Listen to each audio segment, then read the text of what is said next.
செம டேஸ்டியான ஹோட்டல் ஸ்டைலில் ஒரு குருமா ரெசிபி கொண்டக்கடலை போட்டு எப்படி செய்யலாங்கிறத பார்க்கலாம் வாங்க.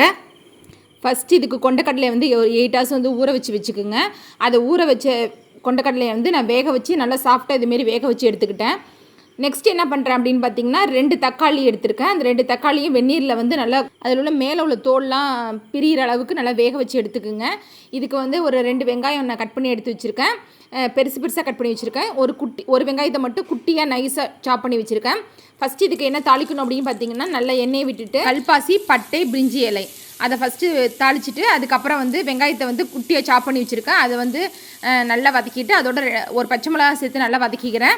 இப்போ நம்ம பெருசாக கட் பண்ணி வச்சுருக்கோம்ல வெங்காயம், அது தனியாக வதக்கி எடுத்துக்கணும். அதோட எதை சேர்த்துக்கணும் அப்படின்னு பார்த்தீங்கன்னா இஞ்சி, அதுக்கப்புறம் பூண்டு அதையும் சேர்த்து நல்லா வதக்கி எடுத்துக்குங்க. அதை வதக்கி எடுத்து தனியாக வச்சுக்குங்க.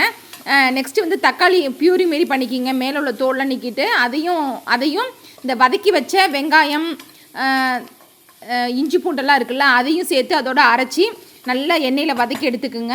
இது நல்லா வதங்கட்டும். நல்லா அது பச்சை வாசனை போகிற அளவுக்கு நல்லா வதக்கி எடுத்துக்குங்க.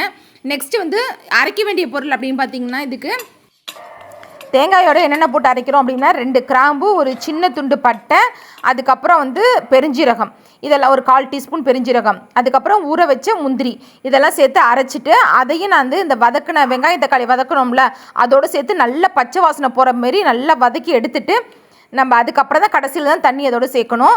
அப்படி இருந்தால் தான் கிரேவி நல்லாயிருக்கும். நீங்கள் ஃபஸ்ட்டு வெங்காயம் தக்காளி நல்லா வதக்கிட்டு அதுக்கப்புறம் தான் அந்த தேங்காய் அரைச்சி விழுதுருக்குல அதையும் சேர்க்கணும்.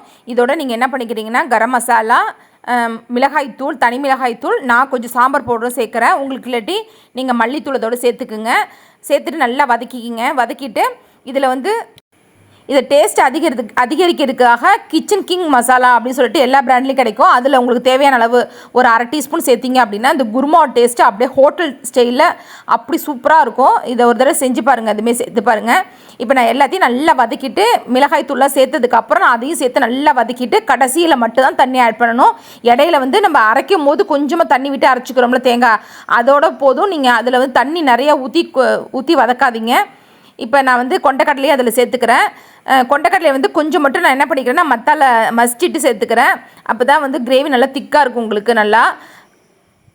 இப்போ பாருங்கள் சூப்பராக க்ரீமியாக டேஸ்டியான இந்த கொண்டக்கடலை குருமா வந்து ரெடி ஆகிட்டு இதை வந்து ஒரே ஒரு விசில் போட்டு ஆஃப் பண்ணிங்கன்னா அப்படியே எண்ணெய் நல்லா மேலே மிதக்கும். அந்த அளவுக்கு சூப்பராக இருக்கும். எண்ணெயெல்லாம் பிரிஞ்சு செமையாக வந்திருக்கும். செம்ம டேஸ்ட்டாக இருக்கும். ட்ரை பண்ணி பாருங்கள். ஃபீட்பேக் கொடுங்க. சப்ஸ்கிரைப் பண்ணிக்கிங்க.